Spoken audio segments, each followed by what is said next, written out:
Mesdemoiselles, Messieurs, on va commencer aujourd'hui le cours sur le service public, notre titre 2 du cours sur le service public. Alors la notion de service public a de nombreux sens et ils n'ont pas tous, on peut le dire, une fonction juridique.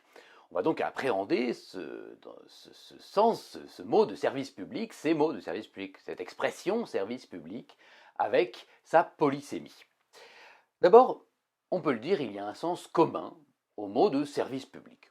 Quand dans les journaux, dans les journaux télévisés aussi, vous entendez le mot service public, bien souvent, il s'agit d'une expression voulant dire service public de la police, service public de l'éducation nationale, des transports publics.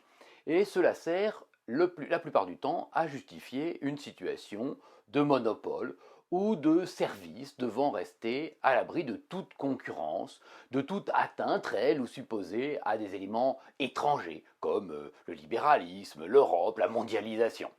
C'est un langage qu'on retrouve assez souvent dans des discours syndicalistes. Au fond, il y a une approche très nationaliste de cette vision du service public et assez largement fausse de l'économie. Ou alors, le mot service public va, dans le langage courant toujours, être entendu de manière assez large. Assez large, qu'est-ce que cela veut dire? Ça veut dire, au fond, sous le sens de personnes publiques. Les services publics, c'est tout ce qui est plus ou moins public. Alors dedans, il y aura des personnes publiques, mais au fond, même quand ce sont des personnes privées, peu importe pour les gens, tout ça, c'est du public. Je pense par exemple en la matière à la sécurité sociale, qui est gérée par des personnes morales de droit privé, mais qui est du public, on se comprend. Alors, il y a aussi des sens, heureusement, plus juridiques. Ces sens plus juridiques, je voudrais en soulever deux devant vous principalement. Le premier sens juridique, c'est le fait de qualifier quelque chose de service public tout en gardant un sens assez général et qui va impliquer l'application de principes. Les principes du service public, on le verra, on les appelle aussi les lois de Roland, principes du service public qui sont la continuité, l'égalité et la mutabilité notamment. Il y a un deuxième sens juridique aussi. Deuxième sens juridique qui est celui du service public comme critère d'autres notions. On va se servir de l'idée qu'il s'agit d'un service public pour qualifier certaines fonctions administratives ou de publiques. Ainsi, vous le verrez au second semestre, les contrats administratifs sont notamment, ça fait partie des critères, ceux qui ont pour objet le service public. Les actes unilatéraux vont aussi être pris dans le cadre de services publics. La responsabilité, que vous verrez encore une fois au second semestre, eh bien, utilisera elle aussi le critère du service public. Et des choses que vous verrez plus tard, en licence troisième année notamment, les travaux publics, le domaine public, toutes ces notions de droit administratif vont faire appel à cette idée du service public comme critère du droit administratif. On retrouve là, en partie, l'école de Duguy, l'école de Bordeaux, comme critère du droit administratif, l'école du service public. Alors, on va essayer de voir ces notions de service public et notamment d'essayer de voir les deux notions juridiques et de voir les conséquences de régime que ça a. On va voir logiquement du coup un chapitre premier sur la notion de service public et un chapitre second sur le régime de service public. Je vais rentrer assez rapidement dans le vif du sujet en évitant les chapeaux entre mes paragraphes. Après ce chapitre premier, la notion de service public, je vous propose d'attaquer tout de suite la section première, l'évolution de la notion de service public. Section première, l'évolution de la notion de service public. Alors, je vais ici avoir une approche un petit peu historique. Historique, mais tout en ayant en tête de rechercher les critères de ce qu'est un service public. Pour que, face à une situation, vous soyez à même de vous dire les critères sont remplis et donc je me trouve bien, effectivement, devant un service public.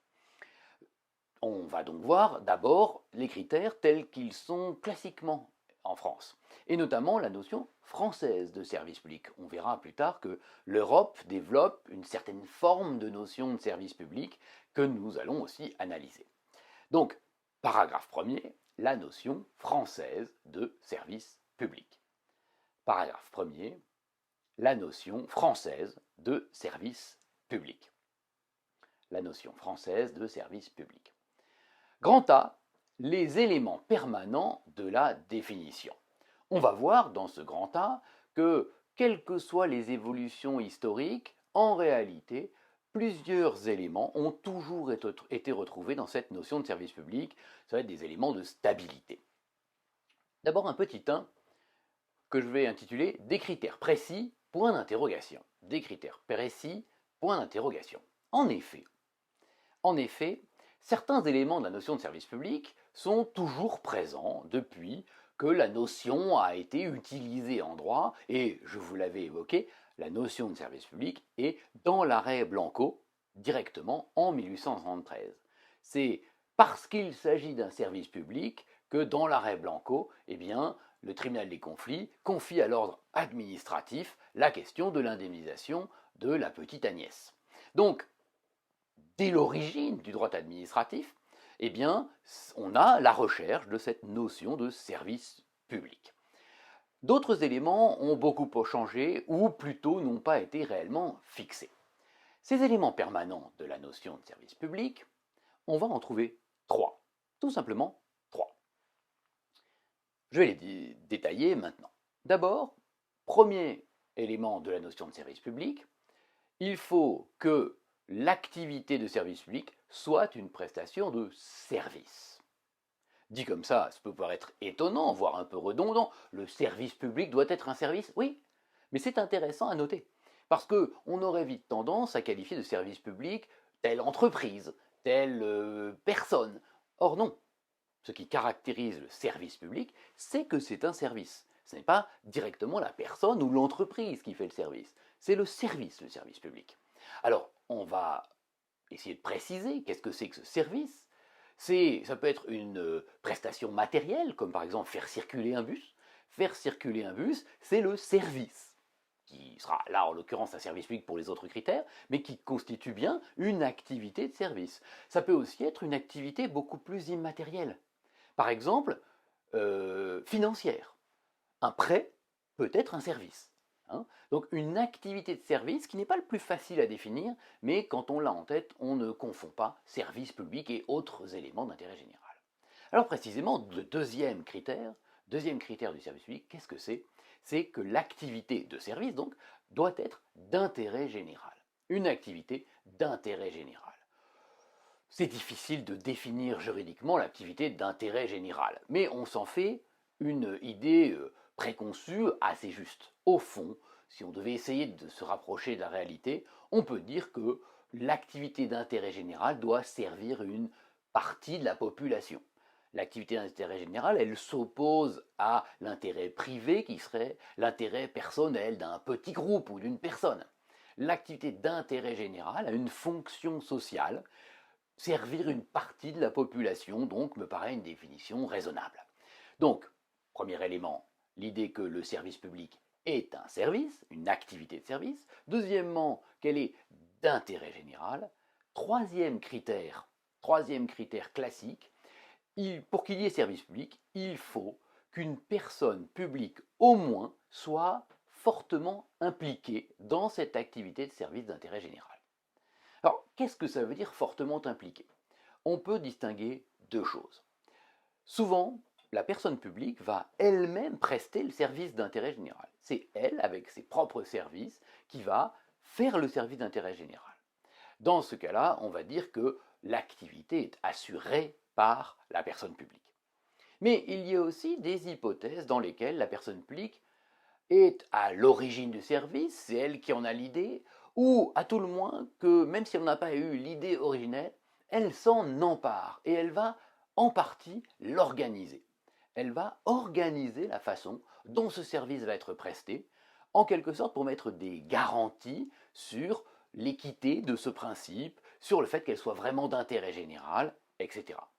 Et lorsque la personne publique en est à l'initiative et ou organise ce service, eh bien, on va considérer là aussi qu'elle est fortement impliquée, d'autant que la plupart du temps, quand elle l'organise, cela va par exemple contenir le contrôle de l'exécution de cette activité, l'organisation matérielle de ce service, y compris quand ce service public est presté par une personne privée. Quand la personne privée est chargée du service public, eh bien la personne publique va contrôler comment c'est fait. Elle va lui dire non, attention, il faut tel horaire, telle situation, je vous contrôle.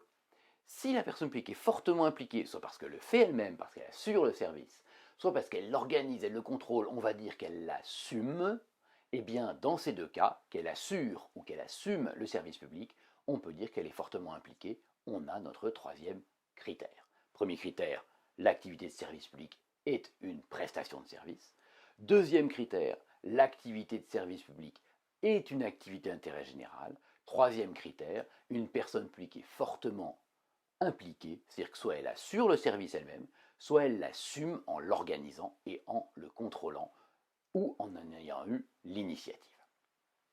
Voilà les trois critères qui sont fondamentaux et que l'on va retrouver dans toute l'histoire dans la définition de service public. Malgré tout, on peut aller un peu plus loin et se poser une question. Petit 2, un simple label, point d'interrogation. Vous pouvez mettre label entre guillemets. Un simple label, point d'interrogation. Vous le voyez, ces critères, malgré tout, sont relativement larges. Le critère organique, qui va faire le service public, montre qu'il y a une volonté des personnes publiques, mais qu'en réalité, ça n'est pas forcément elles qui font le service public. Le service public peut être réalisé par la personne publique quand elle l'assure, mais aussi par une personne privée encadrée par la personne publique. Et ce critère de l'implication d'une personne publique peut nous faire poser la question de savoir si ça n'est pas au fond une volonté de la personne publique.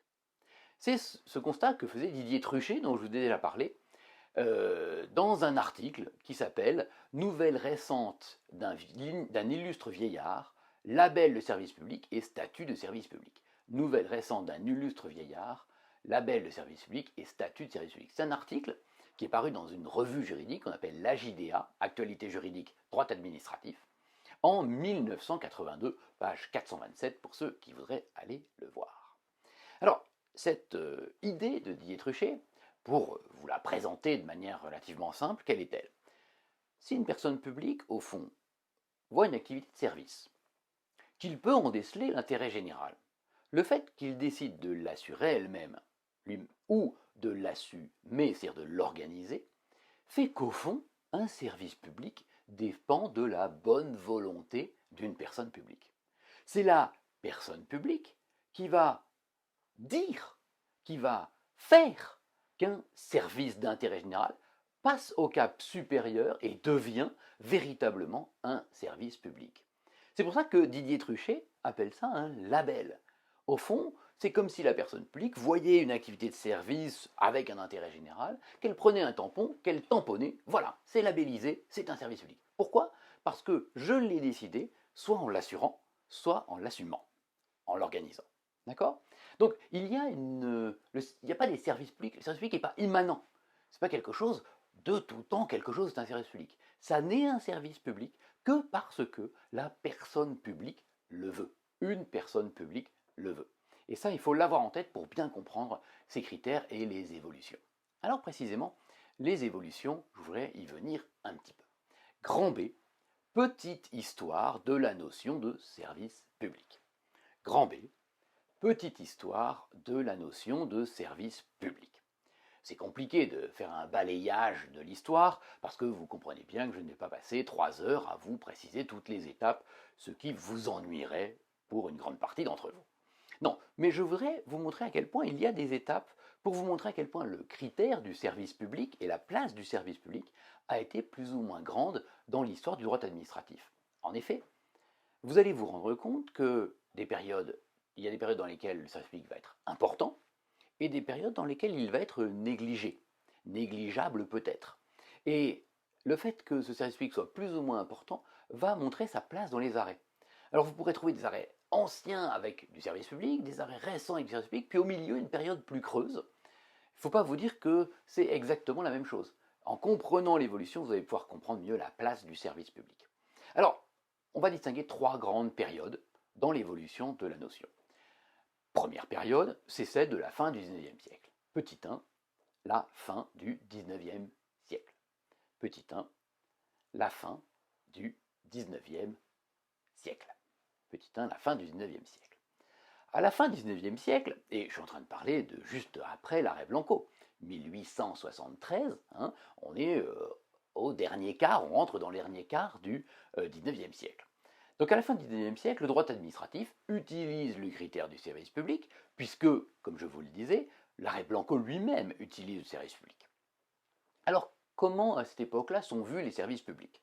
Il est difficile de se remettre exactement dans la pensée de l'époque, même si on peut le voir à travers les quelques écrits qu'on a, des quelques manuels de l'époque. À l'époque, au fond, le service public, qu'est-ce que c'est? C'est essentiellement compris comme l'activité des personnes publiques. Au fond, c'est pas complètement erroné de se dire que quand on parle de service public à l'époque, eh bien en fait, on y voit le critère organique. On cherche derrière la personne publique. Dans l'arrêt Blanco, au fond, si c'est le juge administratif qui est compétent, c'est parce que les manufactures des tabacs sont des personnes publiques. Et quand l'arrêt Blanco parle du service public, il vise en fait le fait que c'est une personne publique. Vous verrez, et vous le voyez déjà avec les trois critères que je vous ai donnés, on est loin du critère réellement actuel. Alors, à l'époque déjà, cette activité de service public, où on cherchait la personne publique, pouvait malgré tout se concéder, c'est-à-dire se déléguer à une personne privée. Comment? Uniquement par contrat. On savait que le service public était originellement une compétence de la personne publique, mais la personne publique passait un contrat avec une personne privée pour lui faire le service public. Quel était l'usage de ce contrat? Eh bien justement, d'assumer le service public pour la personne publique. C'est-à-dire que dans ce contrat, la personne publique mettait les conditions dans lesquelles allait s'exercer ce service public. Donc, vous voyez qu'on est véritablement dans notre idée que c'est la personne publique qui peut transférer une activité qu'elle assume. Donc, petit 2, la première moitié du XXe siècle. Petit 2, la première moitié du XXe siècle. Au début du XXe siècle, le Conseil d'État a considéré que les personnes privées pouvaient être chargées de missions de service public, non plus seulement par un contrat, mais aussi par acte unilatéral, c'est-à-dire par une décision de l'administration. Alors d'abord, ça a été le cas pour le fait qu'une personne privée puisse remplir une activité d'intérêt général. On ne parlait pas de service public, on disait l'intérêt général peut effectivement, dans certaines conditions, être exercé par une personne privée. Ça a été décidé en 1935. Conseil d'État, 20 décembre 1935, établissement VESIA, V-E-Z-I-A. Conseil d'État, 20 décembre 1935, établissement VESIA, V-E-Z-I-A. Alors, vous voyez, c'est une première étape. On dit l'intérêt général, ça peut au fond être réalisé par une personne privée, par acte unilatéral. C'est déjà beaucoup. Et quelques années plus tard, 3 ans plus tard, un grand arrêt du droit administratif, établissement VESIA, c'est 2 étoiles, un grand arrêt du droit administratif, 3 étoiles, qui est au Gaja, Conseil d'État, Assemblée, 13 mai 1938, Caisse primaire, aide et protection, Conseil d'État, Assemblée, un arrêt d'Assemblée, vous voyez, 13 mai 1938, Caisse primaire, aide et protection. Aide et protection. Dans cet arrêt, le Conseil d'État va accepter que une personne privée prenne en charge un service public par acte unilatéral. Ces arrêts marquent en réalité la fin de l'utilisation du service public comme critère organique. Le service public n'est du coup plus du tout une activité d'une personne publique qu'elle pourrait par un contrat déléguer. On va véritablement chercher à définir ce service public à ce moment-là, à avoir des véritables critères, parce que si un acte unilatéral peut donner à une personne privée un service public, eh bien il faut que, nonobstant toute référence à une personne publique directement, eh bien on puisse réussir à le définir. C'est là qu'on a d'autres critères comme l'activité d'intérêt général. Alors, c'est aussi cette période de du début du XXe siècle qui va voir la naissance des écoles, et notamment, de ce fait, de l'école du service public. Souvenez-vous, je vous en ai parlé, l'école du service public, c'est qui? C'est l'école de Bordeaux, avec Duguy, mais sont aussi dans cette école Gèze et Bonnard, dont je vous ai parlé. Que va défendre cette école du service public? Elle va défendre l'idée que on devrait en faire le critère principal du droit administratif. Quand il y a service public, eh bien, alors il faut qu'il y ait le droit administratif qui soit appliqué. Et quand il n'y aurait pas service public, eh bien là, on appliquerait le droit privé. Cette école se fonde en partie sur l'arrêt Blanco lui-même, en reconnaissant que voilà, c'est l'arrêt fondateur qui montre bien que le critère c'est le service public. Mais en réalité, elle va plus loin et le critère du service public est effectivement utilisé assez largement par le juge administratif et par le tribunal des conflits pour dire si un litige est un litige administratif. Alors, je vous donne 3 arrêts qui sont 3 grands arrêts 3 étoiles que vous verrez à plusieurs reprises dans le cours et que je voudrais vous donner ici. Premier arrêt, l'arrêt du Conseil d'État du 6 février 1903, Terrier, comme un terrier, T-E-2-R-I-E-R. Conseil d'État, 6 février 1903, Terrier. De quoi s'agit-il? Eh bien, le Conseil général décide que une prime va être donnée à toutes les personnes qui détruiront des vipères. Alors, des personnes se mettent à la chasse aux vipères, doivent les rapporter, hein, et puis être indemnisées pour avoir tué ces vipères qui prolifèrent à cette époque-là. Monsieur Terrier rapporte des vipères, et le préfet, lui refuse l'indemnisation en disant « Excusez-moi, vous avez bien apporté des vipères, c'est bien, mais en fait j'avais affecté un budget à ça, et le budget est terminé. Il y a trop de gens avant vous qui sont venus m'apporter des vipères mortes, et par conséquent, malheureusement, je ne peux pas vous payer. » Alors, monsieur Terrier va devant le juge administratif pour être payé et pour annuler cette décision du préfet. Cet arrêt est un grand arrêt, pourquoi? Parce que tout le contentieux des collectivités locales est inclus dans le contentieux administratif. C'est-à-dire que c'est à cet arrêt-là, en 1903, qu'on dit « Tiens, mais en réalité, les départements, les communes, sont aussi soumis au droit administratif. » Avant 1903, on n'en était pas certain. On limitait le contentieux administratif à l'État. Et les autres structures n'étaient pas administratives, n'étaient pas soumises officiellement au droit administratif. Alors, cette situation de soumission des collectivités au droit administratif est issue du commissaire du gouvernement. Vous savez, j'en ai déjà parlé, c'est celui qui s'appelle aujourd'hui le rapporteur public. Qui est-ce?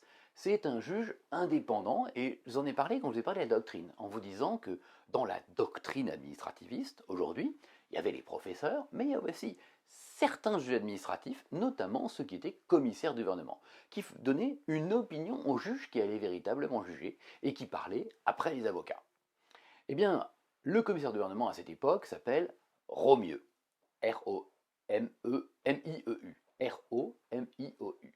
Et Romieu est un très grand commissaire du gouvernement. Je vous en parlerai au moins à 3-4 reprises quand je vous parlerai de certains arrêts très importants en disant ben ça, c'est encore une idée de Romieu. Et Romieu, comment est-ce que dans cet arrêt, il convainc les autres juges de dire que le contentieux, les actes des personnes, des autres personnes publiques comme les départements et les communes vont devant le juge administratif? Il leur dit parce qu'au fond, ces personnes publiques, eh bien, elles exercent un service public. Et donc il se fonde sur les critères du service public pour dire que les collectivités, les autres personnes publiques, doivent aussi être soumis au droit administratif. Ça, c'était le premier arrêt de la liste de 3 que je vais vous faire, qui utilise donc, vous le voyez, pour une chose importante, le critère du service public comme critère du droit administratif. Le deuxième arrêt, c'est un arrêt du tribunal des conflits, cette fois-ci non plus du Conseil d'État, du 29 février 1908. Conseil d'État, tribunal des conflits, du coup je me trompe, tribunal des conflits, 29 février 1908, avec une 29 février c'est rare, si vous voulez vous souvenir de la date, vous pouvez faire ça, Feutry, F-E-U-T-R-Y. Tribunal des conflits, 29 février 1908, Feutry, F-E-U-T-R-Y. De quoi s'agit-il? Là encore, eh bien, de la responsabilité extra-contractuelle. On est comme dans Blanco. On n'est pas dans un contrat qui est mal exécuté, on est dans un dommage qui est causé à quelqu'un. Eh bien, il s'agit là d'un dommage causé à quelqu'un par une collectivité, pas par l'État. Et là encore, comme pour Blanco, le tribunal des conflits va considérer que parce qu'il s'agit d'une activité de service public, eh bien, il faut que ce contentieux aille devant le juge administratif et non pas devant le juge judiciaire. Là encore, c'est la qualité du service public qui va conduire à une compétence administrative. Troisième arrêt, arrêt du Conseil d'État, cette fois-ci, du 4 mars 1910, Conseil d'État, 4 mars 1910, Theron, T-H-E-R-O-N-D. Un peu comme Charlie Theron. Theron, mais il y a un D au bout là. Conseil d'État, 4 mars 1910, Theron. De quoi s'agit-il? Il y a un marché entre la ville de Montpellier et M. Theron. La ville de Montpellier passe un marché public, donc passe un contrat, avec M. Theron pour que M. Theron capture les chiens errants et enlève les chiens morts. Pauvre bête, je sais que vous êtes touchés dès que je parle d'animaux. Donc, on est typiquement dans la même situation que dans La Belle et le Clochard de Walt Disney. On a des gens qui sont chargés de prendre les chiens errants comme dans La Belle et le Clochard. Alors, pourquoi il y a un litige entre les deux, entre M. Theron qui doit ramasser les chiens morts et la ville de Montpellier qui l'a chargé de le faire? Et la question se pose, mais ce litige, devant quel juge va-t-il? Et le Conseil d'État accepte sa compétence. Il dit, c'est devant moi. Comment est-ce qu'il le justifie? Il dit, je cite, ouvrez les guillemets, la ville a agi en vue de l'hygiène, la ville a agi en vue de l'hygiène et de la sécurité de la population. La ville a agi en vue de l'hygiène et de la sécurité de la population. Et a eu, dès lors, pour but d'assurer un service public. Je répète, la ville a agi en vue de l'hygiène et de la sécurité de la population et a eu, virgule, dès lors, virgule, pour but d'assurer un service public.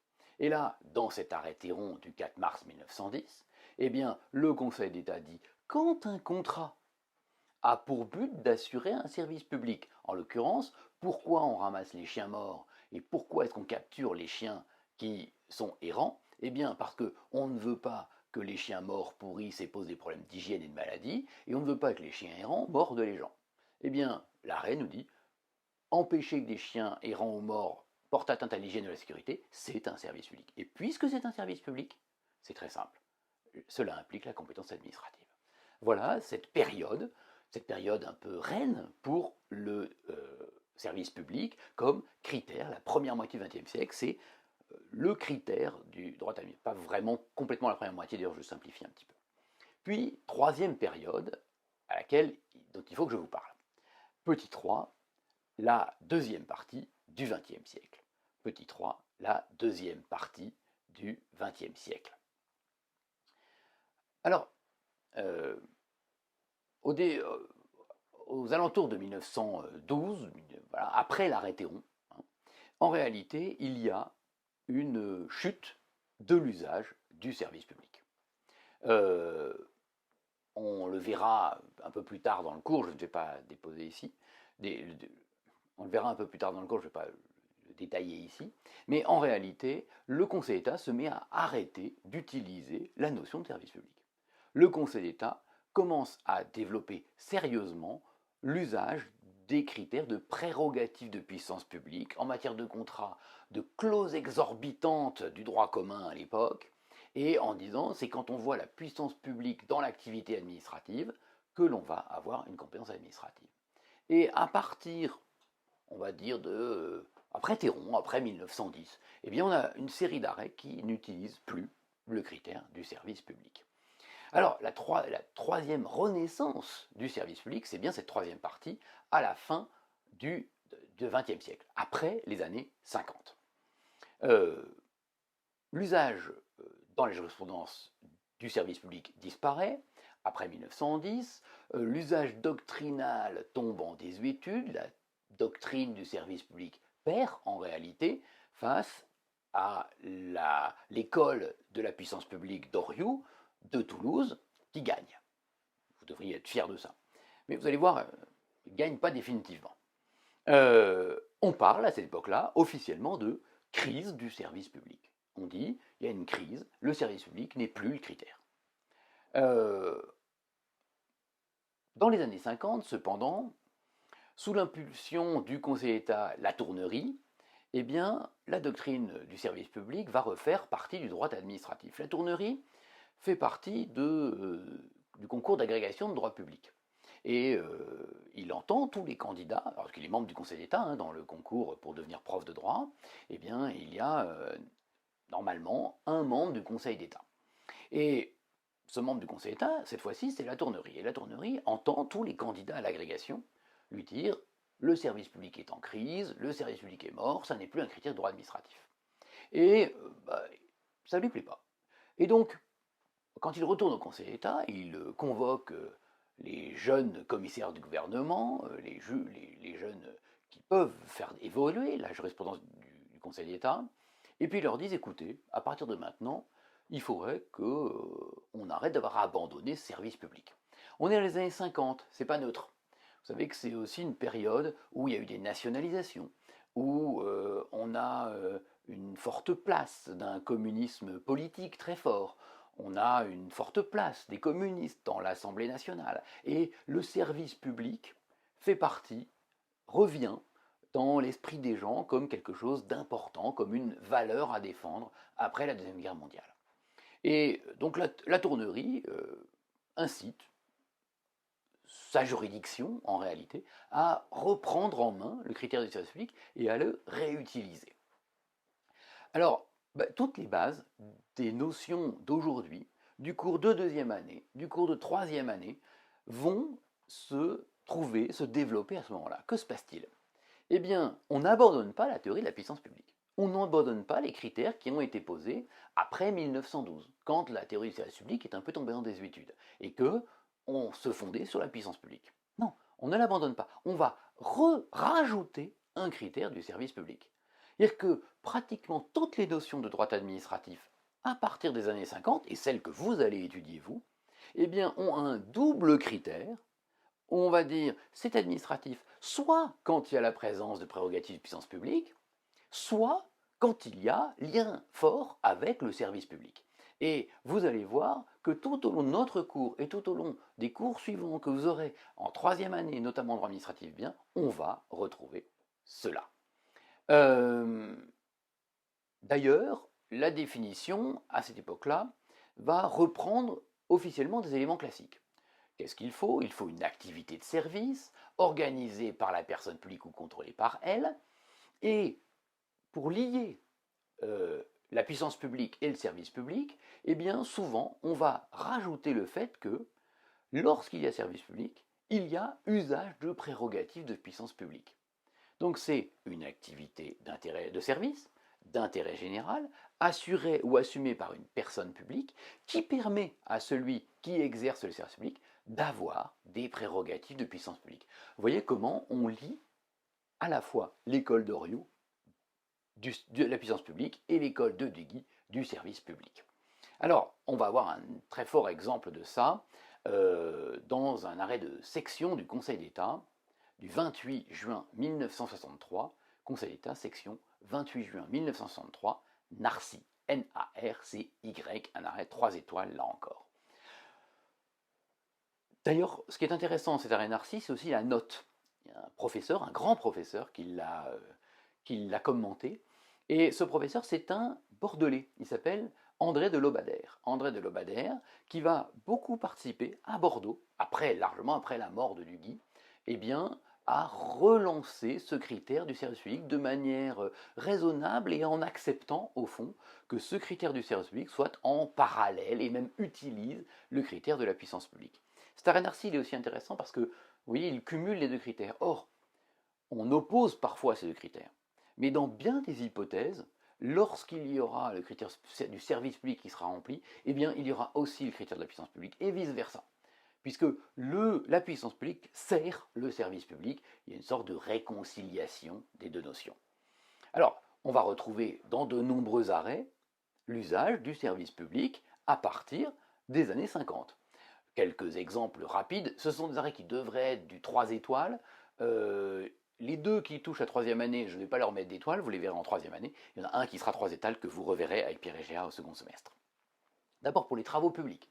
C'est un arrêt de 1955. EFIMIF, E2FI, MI2F, MIE2F, E2FI, MIE2F. Donc il y a 4 F dans le mot. Hein. E2FI, MIE2F, EFIMIF, 1955 du Conseil d'État. Pour les contrats, ça va être l'arrêt Époux-Bertin, Conseil d'État, 1956, Époux-Bertin.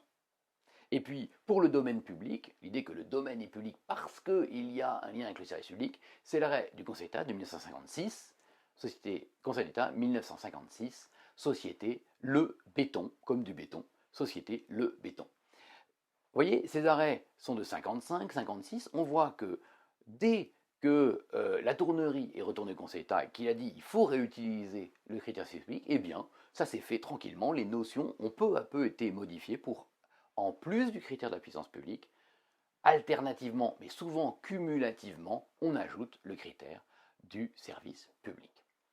Alors, à partir de la Deuxième Guerre mondiale, et surtout à partir de 1982, il faut être honnête, on verra aussi un phénomène de nationalisation des grandes entreprises. On en aura en 1946, hein, EDF, GDF, l'électricité, le gaz vont être nationalisés, et puis en 1982, ces entreprises, ou même des secteurs entiers de l'économie, en 1982, c'est les banques qui vont être nationalisées, les assurances, vous voyez, des secteurs entiers de l'économie qui vont être pris par l'État et appartenir à l'État, les sociétés vont être rachetées par l'État en réalité, eh bien, avec ces périodes-là, on va avoir une évolution de la notion de service public. Le service public va être plus rattaché à des entreprises, à des grands services publics nationaux. Et ça va un peu perturber notre approche actuelle, la vision actuelle, dans le langage courant de ce qu'est un service public. C'est la naissance de l'expression les services publics à la française, l'idée qu'on a une économie mixte entre libéralisme et interventionnisme. Quand l'État a des entreprises publiques, c'est pour intervenir sur l'économie. C'est ce qu'on a appelé aussi en ce moment l'économie sociale de marché. Hein, l'économie sociale de marché, c'est bien une économie de marché, mais on va mettre des services publics pour rapporter du social dans cette économie de marché. D'ailleurs, dès 1946, on a une évolution avec la Constitution, le préambule de la Constitution de 1946, qui va utiliser la notion de service public.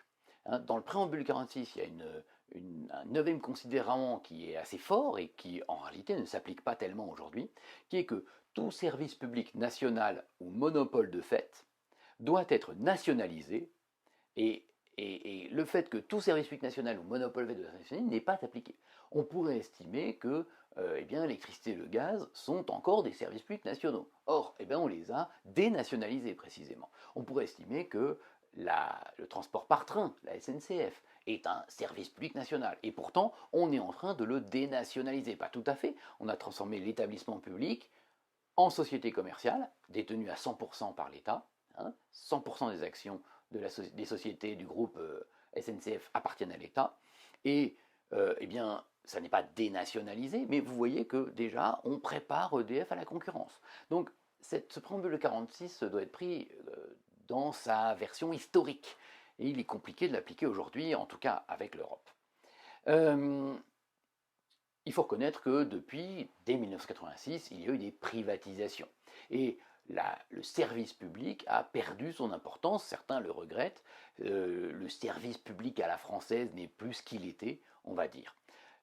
Ces grands services publics ont été privatisés avec cette ambiguïté, encore une fois, avec le préambule de 1946. Et le travailleur s'en est parfois pas très bien trouvé, mais au fond, le citoyen, ou plutôt le consommateur, s'en est plutôt bien trouvé. Ces grands services publics sont des services qui ont été modernisés depuis et dont les prix ont tous été en baisse. Il faut voir le cinéma, le téléphone, le transport aérien. Il y a beaucoup de domaines qui est beaucoup moins cher depuis que, alors qu'on peut considérer que certains sont encore des services publics, et je pense par exemple au téléphone, eh bien c'est beaucoup moins cher et technologiquement bien plus évolué aujourd'hui, du fait notamment de la libéralisation. Le juge administratif a lui aussi un peu diminué l'importance du service public. On a fait une idée peut-être parfois un peu plus éthérée, notamment en découplant le fait qu'il y ait service public des prérogatives puissance publique. On peut avoir un service public même sans prérogatives puissance publique aujourd'hui. Et c'est un arrêt que vous trouverez dans vos fiches, un arrêt 3 étoiles, important quand même, du Conseil d'État du 20 juillet 1990, Conseil d'État, 20 juillet 1990, ville de Melun, M-E-L-U-N. Conseil d'État, 20 juillet 1990, ville de Melun, M-E-L-U-N. Après ces considérations historiques et ces premiers éléments de définition, je voudrais quand même vous rassurer un petit peu, parce que tout cela doit vous sembler un petit peu troublant, il y a des hauts et des bas de la notion, je voudrais vous rassurer un petit peu avec la notion juridique à retenir. Grand C, la définition juridique à retenir. Grand C, la définition juridique à retenir. Aujourd'hui, la notion de service public continue à avoir une très grande importance pour déterminer le champ d'application du droit administratif, pour savoir quand est-ce qu'on a du droit administratif plutôt que du droit privé. On va distinguer, je vous le propose, deux choses. Distinguer deux choses. D'abord, les cas où les textes imposent de qualifier une activité de service public. Dans certains cas, le texte va le dire, et on n'aura pas à discuter. Et la jurisprudence ne pourra pas revenir dessus. Et puis les autres cas où on va utiliser véritablement des critères jurisprudentiels pour dire ceci est ou ceci n'est pas un service public. Parmi ces critères, certains vont être certains, mais ils ne seront pas tous toujours nécessaires. C'est ce qu'on appelle la qualification par la méthode du faisceau d'indices. Je vais vous expliquer, c'est pas si facile que ça à comprendre, mais on devrait pouvoir le faire. Alors, je vais d'abord commencer par un petit 1, les cas dans lesquels le service public est imposé par les textes. Petit 1, les cas dans lesquels le service public est imposé par les textes. Soyons clairs, ces cas-là ne posent aucune difficulté. Pour le dire simplement, dès lors qu'un texte, une loi, un règlement définissent une activité comme de service public, eh bien, le titulaire, ou dit par exemple que le titulaire est chargé de mission de service public, eh bien le Conseil d'État ne se pose pas de questions, c'est un service public, il n'y a pas de discussion contentieuse à ce sujet, spécialement quand c'est un texte législatif qui le pose. Je ne vais pas multiplier les exemples, mais c'est par exemple le cas de l'article L6112-1 du Code de la santé publique. L'article L6112-1 du Code de la santé publique, que nous dit cet article? Il parle de service public hospitalier. Donc voilà, on ne se pose pas de questions, l'hôpital est un service public, c'est aussi simple que ça. D'accord? Alors, parmi ces textes, on va par exemple trouver le service public de l'audiovisuel. Vous savez, France 2, France 3, France 4, et bien France 5, et bien c'est France quelque chose, font partie de France Télévisions. France Télévisions, c'est le service public de l'audiovisuel. D'accord? Voilà. On va avoir un certain nombre de textes qui vont le fixer aussi simplement que ça. Voyons maintenant, en petit 2, 3, etc., les critères jurisprudentiels. Petit 2, premier critère jurisprudentiel, la mission d'intérêt général. Petit 2, premier critère jurisprudentiel, la mission d'intérêt général. Alors, pour qu'il y ait service public, il faut que le service, tel qu'il est rendu, le soit pour satisfaire des besoins collectifs. Mais il faut bien reconnaître qu'on peut avoir des visions assez différentes de l'intérêt général dans le temps et selon les gens. Dans une vision libérale, eh bien, l'intérêt général va se limiter aux missions essentielles de l'État. Il ne fait doute pour quasiment personne qu'on a des missions telles que la défense, la diplomatie, la police, la justice, sont des missions régaliennes. C'est-à-dire qui appartenaient au roi, pour le dire très simplement, qui sont essentielles à l'idée qu'on se fait de l'État. Défense, diplomatie, police, justice, c'est le cœur de l'État, les missions régaliennes. Quand on est libéral, eh bien, on veut limiter l'État à ses fonctions de base. On ne veut pas que l'État agisse trop dans les matières qui sont celles des personnes privées où elles devraient être le plus libres possible. Alors, il y a des situations plus ambiguës. Est-ce que, par exemple, l'éducation est une mission régalienne? On sait que l'éducation est obligatoire, d'accord? Jusqu'à un certain âge, qui a un peu évolué selon les temps. Alors, peut-être qu'on peut rentrer dans les missions régaliennes l'éducation des enfants. Mais jusqu'à quel point? Est-ce que l'université est une mission régalienne? On pourrait penser que c'est le cas en France, en disant, ben voilà, l'université est quasiment gratuite par rapport à ce qu'elle coûte, les étudiants payent un prix qui est tout à fait symbolique, hein, payez 180 et quelques euros actuellement, selon les matières, vous coûtez plus ou moins cher. Dans les premières années de droit, où il y a des grands amphithéâtres, on peut vous mettre à nombreux, eh bien, vous ne coûtez pas très cher, on aimerait que vous coûtiez plus, que l'université touche plus par étudiant, on pourrait faire plus de choses pour vous, mettre moins nombreux en TD, mais n'empêche que vous coûtez aux alentours de 5 500 euros, tout compris, en payant les locaux, les profs, les feuilles, les administrations, etc., etc. Il y a des écoles qui coûtent beaucoup plus cher que ça, ou même en IUT, les étudiants sont beaucoup moins nombreux, pour plus d'heures de cours, et bien naturellement, ils coûtent plus cher par personne.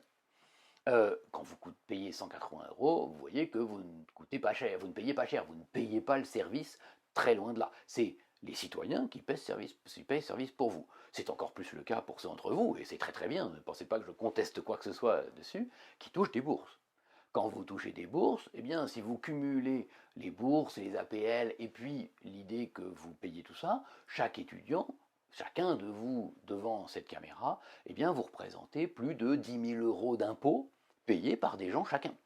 Vous voyez que ça peut vous inciter à plus travailler et à rendre à ceux qui vous donnent cette université quasiment gratuite par votre travail, je pense que tout le monde serait content.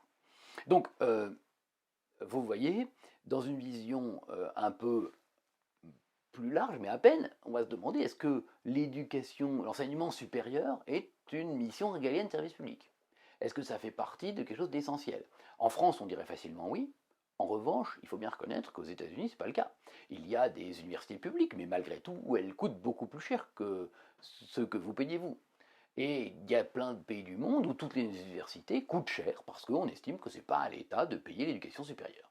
L'État doit payer l'éducation des enfants, et encore pas partout malheureusement, vous le savez. Alors est-ce qu'en France, le service public de l'enseignement supérieur est une mission régalienne, un service essentiel? Moi j'aurais tendance à dire oui, mais ce n'est pas le cas de tout le monde et avec l'histoire ou avec la comparaison, eh bien, on se rend compte qu'effectivement ça n'est pas si évident. Alors, dans une vision plus large, on va avoir l'État-providence. Vous en avez entendu parler dans vos années d'études antérieures. L'État-providence. Qu'est-ce que c'est que l'État-providence? Eh bien, c'est l'idée que l'État doit avoir un rôle plus important sur l'économie, sur la vie des gens.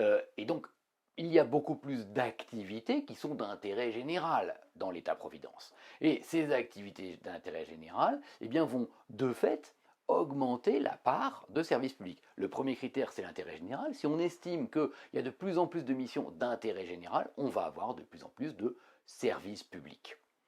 Alors, ça va dépendre des époques, là encore, mais on peut penser à plein de choses.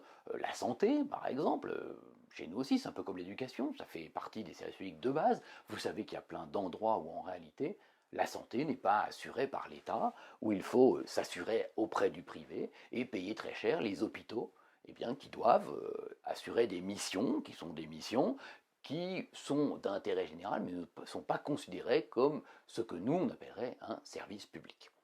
On va aussi avoir d'autres activités bien différentes.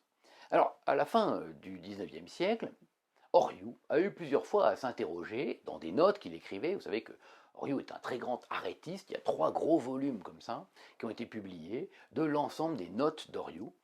Il commentait beaucoup d'arrêts de son époque.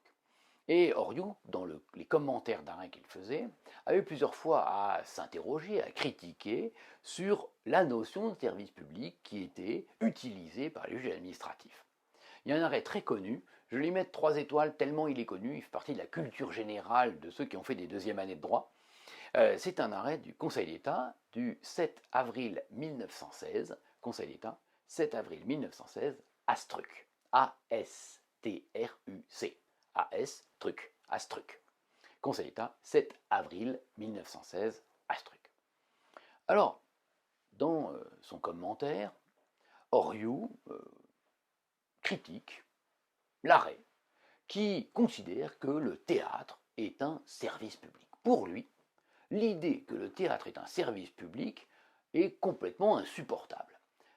Vous voyez que à son époque, Oriou a une vision très régalienne des services publics. Chez nous, le caractère culturel du théâtre ne laisserait pas beaucoup de temps aujourd'hui, plutôt que chez nous.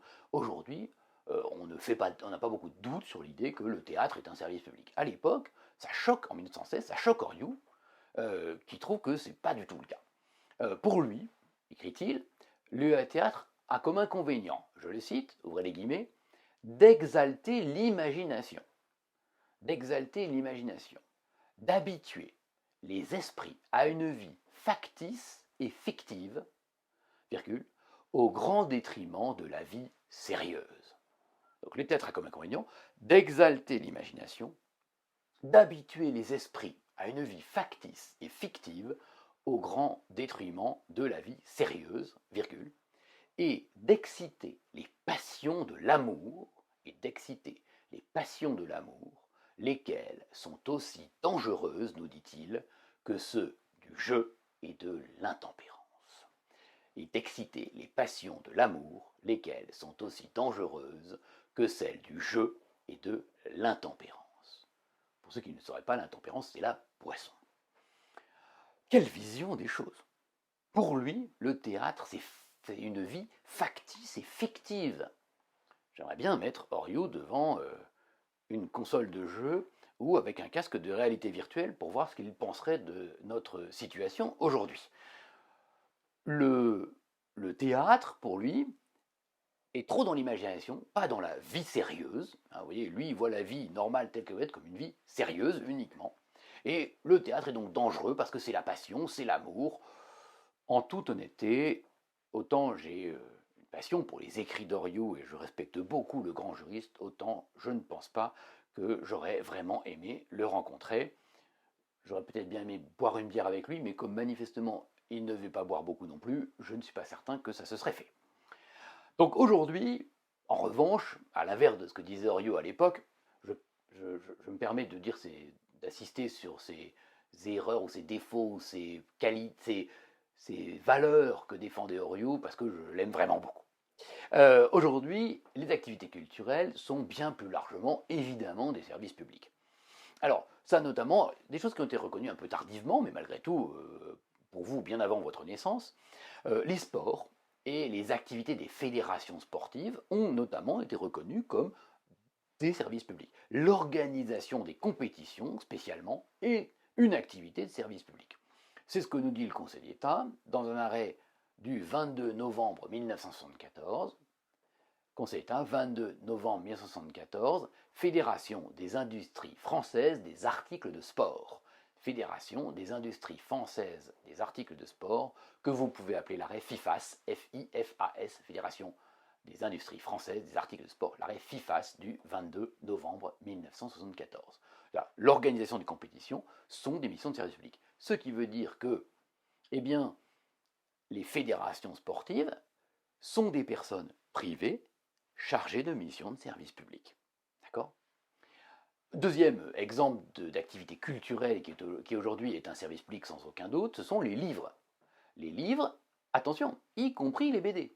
Les bandes dessinées, qui ont été 30 ans décriées il y a 40 ans, lire des BD, empêcher la vie sérieuse, comme dirait Oriou, empêcher de lire des ouvrages. Eh bien, aujourd'hui, sans aucun doute, les bandes dessinées, qui sont un art à part entière, eh bien, sont une activité de mission de service public. Le Conseil d'État l'a dit dans un arrêt du 25 mars 1998, Conseil d'État, 25 mars 1998, commune d'Hyères, H-Y-E-R-E-S. 25 mars 1998, commune d'Hyères, H-Y-E-R-E-S. H-Y-E-R-E-S. Un festival de BD, en l'espèce, a été considéré comme une mission de service public. Autre activité culturelle qu'aujourd'hui on considère comme du service public, c'est le cinéma en plein air. Hein. Depuis assez longtemps d'ailleurs, puisque l'arrêt qui le dit, tous ces arrêts-là, on va leur donner 2 étoiles. Hein. Oui, 2 étoiles, c'est bien. Bon, celui sur la BD, 1 étoile. C'est parce que j'aime beaucoup la BD que je vous ai mis cet arrêt-là. On va dire la BD 1 étoile, donc Commune d'hier 1 étoile, et puis FIFAS et celui que je vais vous citer là, 2 étoiles. Donc le cinéma en plein air est un service public depuis un arrêt du Conseil d'État de section du 12 juin 1959, Conseil d'État, section, 12 juin 1959, syndicat des exploitants cinématographiques, de l'Oranie, O-R-A-N-I-E. Syndicat des exploitants cinématographiques de l'Oranie, O-R-A-N-I-E, c'est la région d'Oran en Algérie, puisqu'en 1959, Oran est une ville française. Donc Conseil d'État, section 12 juin 59, syndicat des exploitants cinématographiques de l'Oranie. Alors, il y a aussi une évolution récente du service public. Des évolutions récentes avec des gros enjeux de société actuels qui font que ces enjeux rentrent dans le service public, sont des missions de service public. Alors, quels sont ces enjeux? D'abord, la santé publique. La santé publique est de plus en plus un service public. Il n'y a aucun doute dans la période que l'on vit. Je ne vais pas vous faire d'explications pendant des heures sur ce point. Et on a aussi, en ce moment, une évolution d'un autre service public qui est celui de la défense de l'environnement. Des enjeux majeurs d'aujourd'hui, défense de l'environnement, santé publique, qui sont d'ailleurs liés, eh bien, ces nouveaux enjeux développent largement les missions de service public aujourd'hui. On va d'ailleurs, encore une fois, faire allusion à Oriou, non pas pour en dire du mal, mais pour montrer qu'effectivement, la notion de service public évolue avec le temps. Oriou n'avait pas connu l'État-providence, et pour lui, le théâtre était déjà une extrémité de service public, quelque chose où il ne fallait pas aller, pas assez régalien. Et Oriou, à l'époque, avait une position aussi sur la santé publique un petit peu originale, puisque l'État, à l'époque, vous le savez, avait le monopole des tabacs. C'est pour ça, d'ailleurs, que nous avons une manufacture des tabacs, qui est l'Université Toulousain-Capitole, dans laquelle nous avons une partie de nos formations. Et vous avez d'ailleurs la même chose avec la manufacture des tabacs à Lyon, qui est aussi une partie de l'université.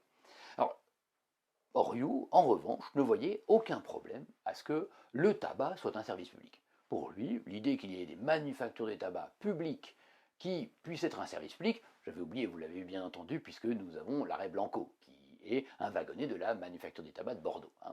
Donc, pour Oriou, ça pose aucun problème. Alors, je vais vous citer Oriou pour le côté amusant. Qu'est-ce qu'il disait du tabac? Il disait que le tabac avait pour avantage de rapporter à l'État de gros revenus.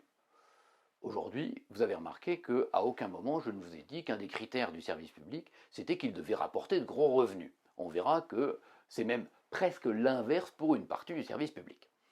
Donc, le tabac rapporte de gros revenus à l'État, pour lui c'est important, mais en plus, fumer, je le cite, ouvrez les guillemets, encourage une distraction, un amusement. 3 petits points. L'usage du tabac, bien que présentant certains inconvénients, n'est pas très dangereux pour la santé publique et surtout, il n'a pas d'influence pour la moralité. Je le recite. Le fumer encourage une distraction, un amusement. L'usage du tabac, bien que présentant certains inconvénients, n'est pas dangereux pour la santé publique et surtout, il n'a pas d'influence sur la moralité. Encore une raison pour laquelle j'aurais été un peu circonspect de m'amuser en fumant du tabac avec Oriou, mais il n'empêche que voilà un homme malgré tout de son époque. Soit dit en passant, effectivement, le fait que l'activité puisse rapporter de l'argent, ou rapporte beaucoup de l'argent pour les services publics, a ces derniers temps eu un petit retour. Enfin, quand je dis ces derniers temps, il y a quelques temps déjà, eu un moment, un retour. Notamment, le Conseil d'État a qualifié les casinos municipaux de services publics en disant « Ah oui, ils doivent avoir quelques activités culturelles », en réalité parce qu'ils rapportaient de l'argent.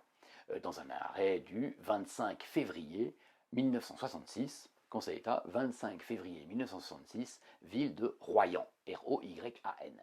Conseil d'État, 25 février 66, ville de Royan. C'est un arrêt assez contestable à mon point de vue, fait de dire c'est du service public, regardez quand même ça rapporte de l'argent, il y a un peu de culturel, ça va être du service public. En revanche, c'est un arrêt un peu exceptionnel, il faut le reconnaître, puisque assez rapidement ce critère-là n'a pas prospéré, hein, il était très limité. Par exemple, les courses de chevaux rapportent aussi beaucoup d'argent, comme tous les jeux. Hein. Et les courses de chevaux rapportaient beaucoup d'argent à l'État, mais le Conseil d'État a toujours considéré que non, ça ne devait pas être un service public pour cette raison. Conseil d'État, 9 février 1979, Société d'encouragement pour l'amélioration des races chevalines, Société d'encouragement pour l'amélioration des races chevalines. Tout ça, les trois arrêts sont des arrêts une étoile. Hein. Et puis encore un arrêt pour la Française des Jeux, qui elle aussi rapporte beaucoup d'argent. Hein, eh bien, le Conseil d'État a encore considéré que non, c'est pas parce que ça rapportait de l'argent que c'était un service public. Conseil d'État, 29 octobre 1999, Rollin, R-O-L-I-N. Conseil d'État, 27 octobre 1999, Rollin. Voilà. Un autre service public qui naît, hein, en ce moment d'ailleurs, je l'ai oublié en vous parlant de l'environnement ou de la santé publique, c'est le développement des réseaux Internet, des réseaux numériques. Hein. Toute notre vie culturelle, au fond, est de plus en plus numérisée et passe par ces réseaux Internet. Et le simple fait que je vous fasse ce cours en distanciel montre que les services publics ont besoin de ce service public. Service public de l'enseignement supérieur que j'ai le plaisir d'exercer devant vous, ou plutôt devant mon téléphone qui permet de transmettre à votre écran qui est devant vous, bref, indirectement je suis devant vous, eh bien, passe par le réseau Internet. Vous voyez que comme élément d'intérêt général, il est évident qu'aujourd'hui, les réseaux Internet à très haut débit sont d'intérêt général. Ce n'est pas par hasard que hier, eh bien, il y a eu la publicité pour la mise en concurrence pour l'achat des licences 5G. Vous voyez que le développement des débits, la 5G va à peu près multiplier par 10 les débits de la 4G. Et ce qui peut paraître anecdotique pour certains, même si ça aura plein d'applications très ponctuelles dans la ville, eh bien, ne sera plus anecdotique quand il faudra faire cours avec une extrêmement bonne qualité aux étudiants. Je suis certain que certains d'entre vous ont un débit assez faible et voient cette vidéo avec une qualité relative. Certains sont obligés de couper l'image et de n'écouter que le son. Certains d'entre vous, au contraire, ont l'image en HD et voient les moindres détails de mon visage, le moindre pli de mon costume et même les choses derrière moi. Donc le développement des réseaux Internet est un service public qui par lui-même d'ailleurs favorise d'autres services publics. On a fini avec ça sur le premier critère. Deuxième critère jurisprudentiel, l'implication d'une personne publique. Vous voyez que ce sont des critères que je vous ai déjà cités. Deuxième critère, l'implication d'une personne publique.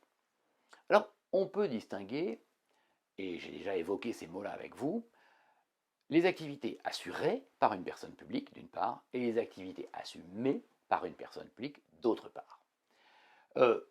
Cette idée que la personne publique doit assurer ou assumer le service public, c'est en fait le critère organique du service public, même si en réalité il n'est pas organique au sens strict. Il ne faut pas une personne publique, il faut qu'elle assure ou assume. Voilà. Qu'est-ce que c'est que les activités assurées par une personne publique? Eh bien, ce sont celles où les personnes publiques vont elles-mêmes exercer le service public.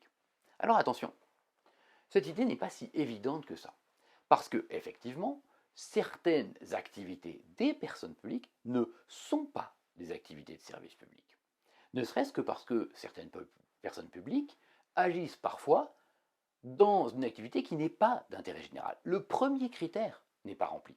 Et si le premier critère de l'activité d'intérêt général n'est pas rempli, eh bien il ne peut pas y avoir service public. C'est notamment le cas lorsque la personne publique gère son domaine privé. Un exemple simple, la personne publique, une commune, peut avoir des appartements.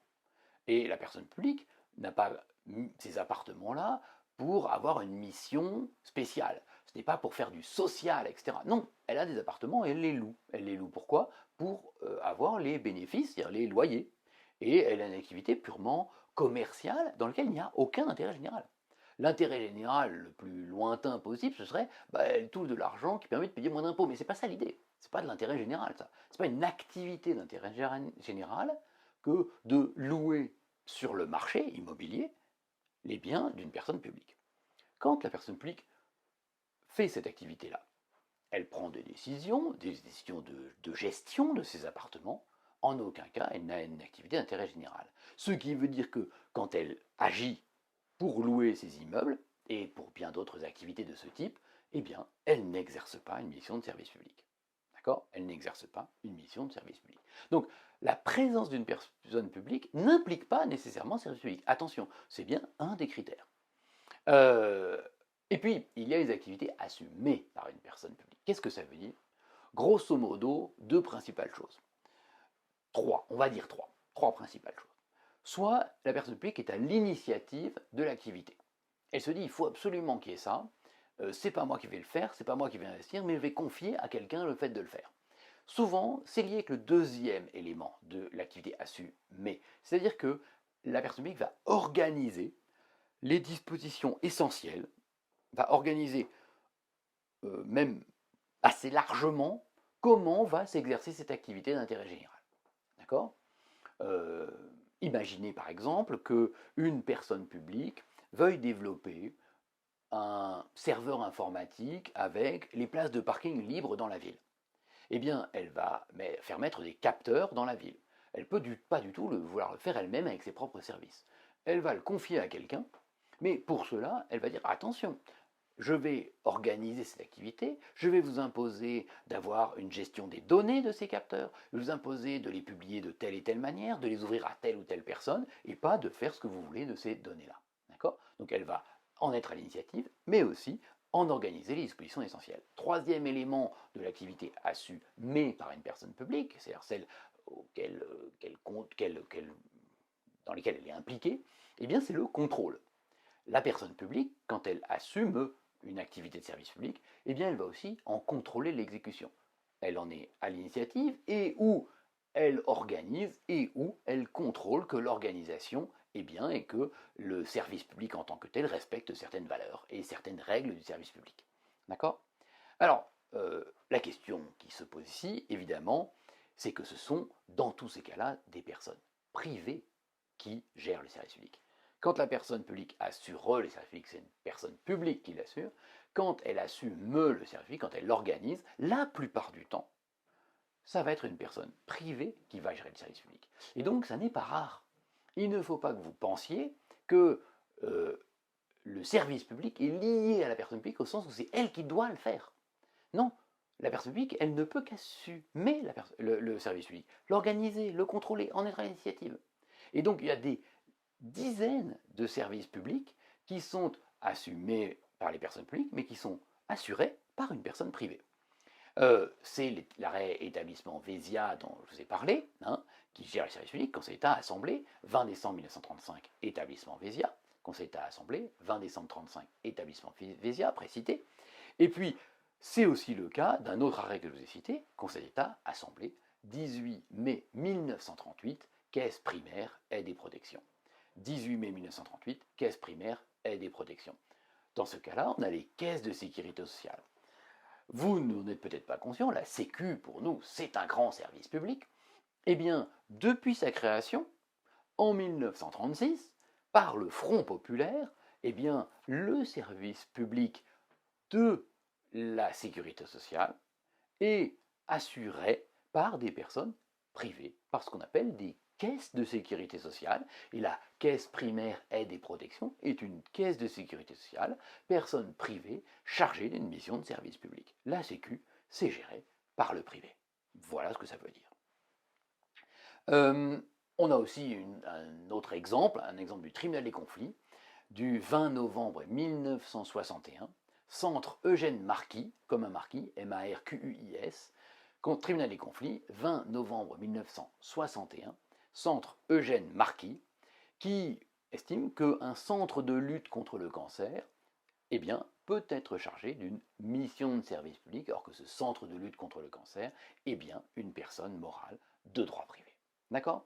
Donc attention, le simple fait de dire que le service public est une activité assurée ou assumée par une personne publique veut dire que tantôt elle est assurée, et tantôt c'est bien une personne publique qui doit faire le service public, tantôt elle n'est qu'assumée. Et là, on part du principe que, dans la plupart des hypothèses, ce sera bien une personne privée qui assurera le service public sous le contrôle et l'organisation et l'initiative de la personne publique. Que les choses soient claires.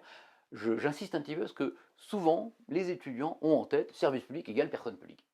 Et c'est faux. Et c'est faux. Et c'est historiquement faux. Vous voyez, même en 1936, eh bien, on n'a pas ça. Petit 4, troisième critère, un critère alternatif récent.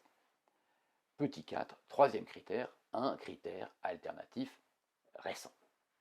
Alors, auparavant, il y avait un critère classique qui était que le service public était soumis à un régime de droit public et notamment qu'on avait des prérogatives puissance publique. Donc on remplissait le critère d'une activité générale, on remplissait le critère que nous venons de voir de l'activité assurée ou assumée par une personne publique, et puis, s'il y avait des prérogatives de puissance publique, alors on avait un service public. Ce critère s'est dédoublé, et aujourd'hui, eh bien, il y a un autre critère qui est né depuis 2007 dans un arrêt de section du Conseil d'État du 22 février 2007, APREI. Conseil d'État, section 22 février 2007, APREI. On dit APREI généralement chez les charrettes TD, je ne sais pas comment ça se dit autrement, et on dit le plus rare du temps APREI. Que veut dire APREI? C'est l'acronyme de Association du personnel relevant des établissements pour inadaptés. Association du personnel relevant des établissements pour inadaptés. Voilà le véritable nom de l'arrêt APREI ou APREI, 22 février 2007. Alors, je voudrais détailler un petit peu ces éléments. Petit a, le critère classique, 2 points, la présence de prérogatives de puissance publique. Petit a, le critère classique, la prérogative de puissance, la présence de prérogatives de puissance publique. Petit a, le critère classique, la présence de prérogatives de puissance publique. Alors, les prérogatives de puissance publique, ou ce qu'on appelle aussi les prérogatives exorbitantes du droit commun, il n'y a pas de H à exorbitante, E-X-O-R-B-I-T-A-N-T-E-S.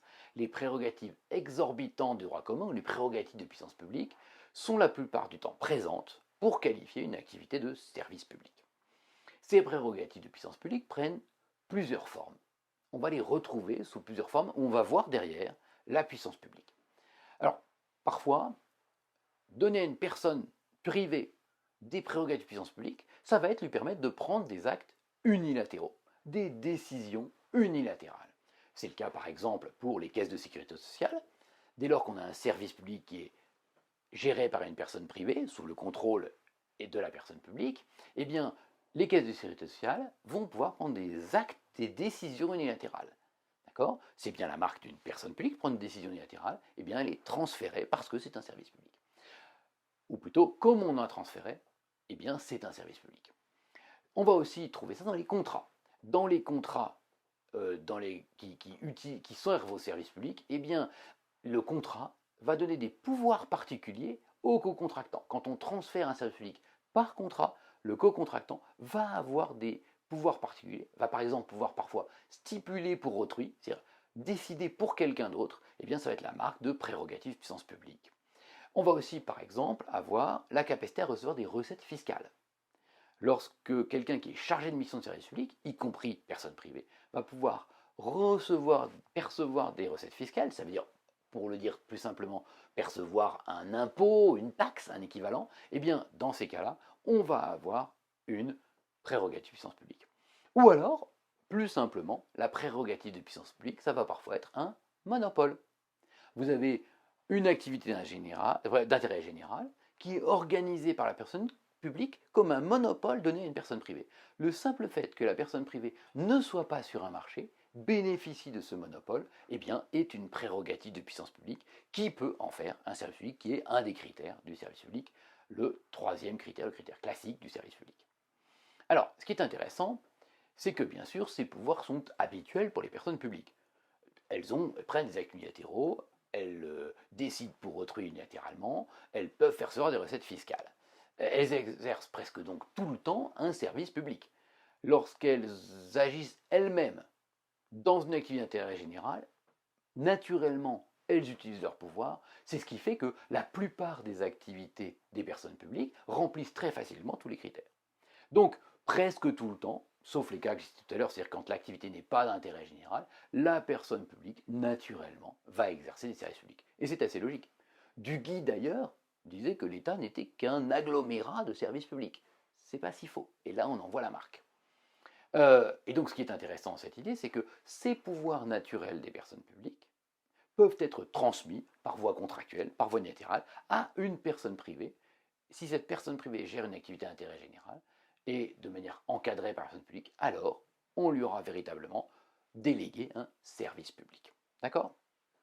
De plus, il faut noter que le fait d'accorder ou non à une personne privée une prérogative de puissance publique, c'est une façon pour la personne publique de décider si elle donne un service public.